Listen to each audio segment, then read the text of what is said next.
Seamos la historia. Por Roxana Puche, en Más Vale Magazine.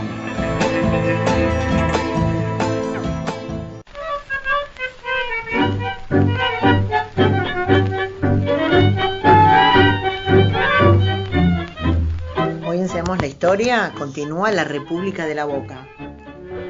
El núcleo fundacional de la Boca estaba compuesto en su mayoría por masones. La masonería va a imprimirle al barrio el laicismo y la creencia en la educación y en las artes, pero también la gestión colectiva de las necesidades sociales. La educación y el acceso a los bienes culturales se volverán centrales para estos inmigrantes que resolverán gran parte de estas cuestiones agrupándose. Proliferan así, ¿qué cosas entonces en esos primeros años? Las logias con sus asilos, con sus bibliotecas, con sus lugares de reunión, y al mismo tiempo las mutuales o sociedades de socorro mutuo, como solían llamarse, que también son fundadas en su mayoría por masones. Había muchos grupos de teatro y grandes bibliotecas.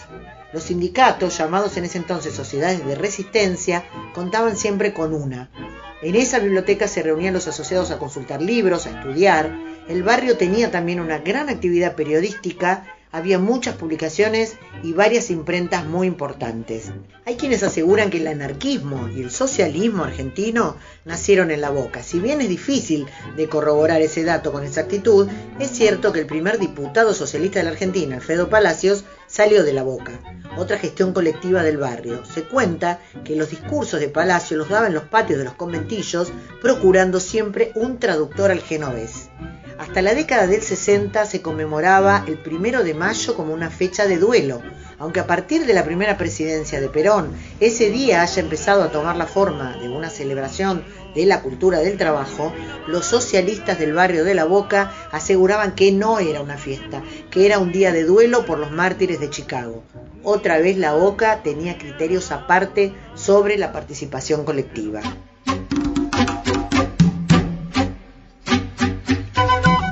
¿Por qué se le llama la República Independiente de La Boca, o se le llamó?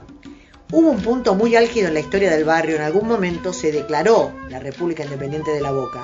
Hacia fines del siglo XIX se habla de que existió un conflicto laboral que desembocó en una prolongada huelga. A partir de esto, un grupo de ciudadanos boquenses inició un movimiento separatista de carácter político electoral.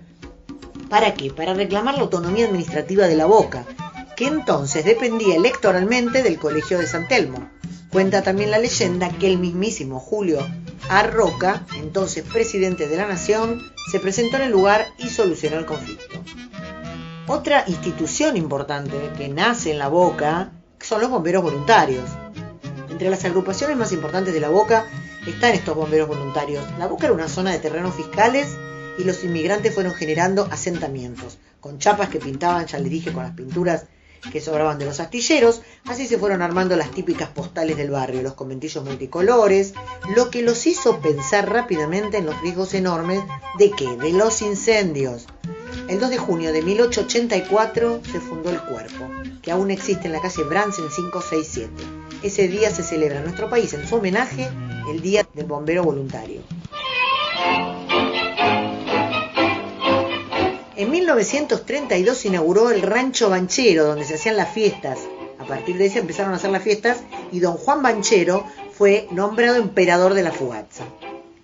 Quinquela formó en 1943 la Orden del Tornillo, ya se habló en este programa de esto, una especie de logia de artistas, pensadores y locos de todo tipo. Él decía que a la gente especial, creativa, le faltaba un tornillo.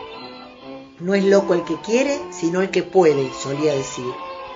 En 1950, un grupo de vecinos comandados por el creador de la Orden del Tornillo decidió recuperar una vía de tren abandonada.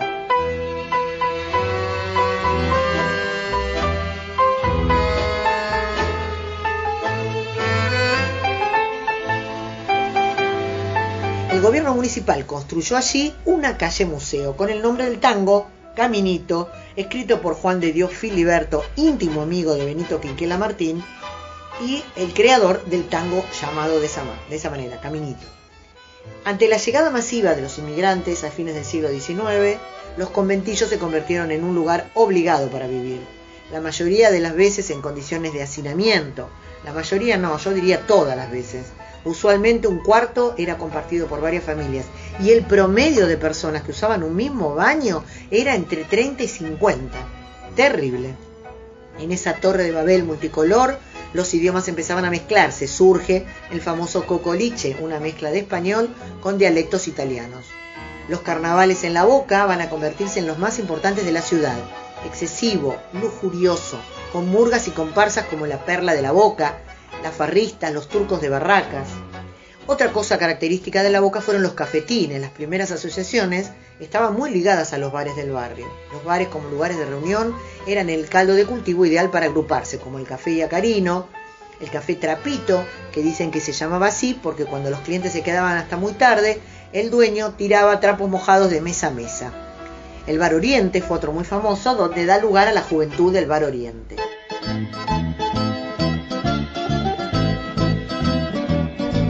No podemos dejar de nombrar las cantinas, los recuerdos de las épocas doradas. Las cantinas estaban incluidas, en las guías de viaje de los visitantes europeos que gozaban a lo grande con los desprejuiciados bailes que allí se sucedían. Voy a nombrar algunas: Espada Vecchia, La Gaviota, Priano, Rimini, La Cueva de Cingarella, La Barca de Bachicha, Mare Chiare y muchas más. Esparafucile, otra más. La vecindad del Riachuelo es uno de los sectores de la ciudad más visitados por los turistas, por estar muy vinculado a la mitología del tango. Ocupando el edificio de la vieja usina Don Pedro de Mendoza, construida en 1916, junto a la Dársena Sur, se inaugura en el 2011 la Usina de las Ideas, un centro cultural. También se encuentra el Galpón de Catalinas, donde funciona el grupo de teatro Catalina Sur. Y por último quiero decirles algo más. Vamos a hablar un poquito de la isla de Marchi. Los de Marchi fueron una familia suiza de origen noble que emigró a la Argentina en 1820.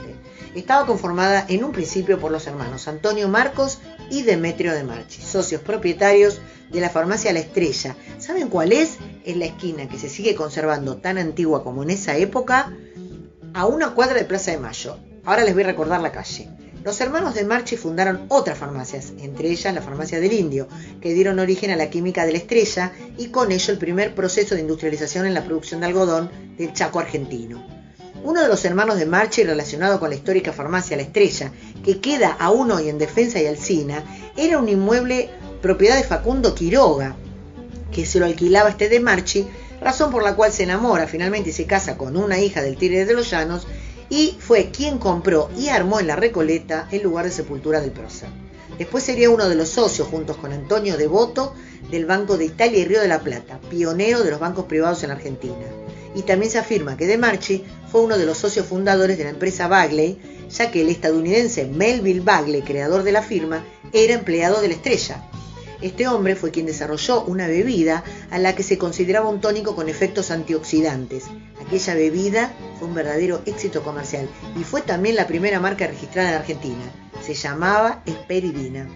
En esta isla fue donde River Plate tuvo su primera cancha, si bien precaria, detrás de las carboneras Wilson. En la isla fue fundada los talleres navales de la Marina en 1879 por Nicolás Avellaneda para el mantenimiento de los buques de la Armada. Y también se dice que en la época de Rosas, Manuelita llevaba una comitiva de élite en embarcaciones a remo, todos con algún rojo en sus prendas que resaltaba sobre el verde de la vegetación, juncos y camalotes, al desembarcar en la isla que por ese entonces se llamaba Isla de los Sauces. Funcionó también allí un lazareto para 1871, también en medio de la epidemia de fiebre amarilla. Allí se cremaron y enterraron algunas víctimas. Aunque la isla existía de forma natural, fue rellenada a comienzos del siglo XX como ampliación de Puerto Madero, terminado en 1898. Macri llegó a ponerla en venta. La verdad, bastante feo. Bueno, aquí termina la historia de la República de la Boca, me parece muy interesante. Les dejo mi Twitter como siempre, voy a publicar fotos, @Roxana_Puche. Un abrazo y hasta la semana que viene.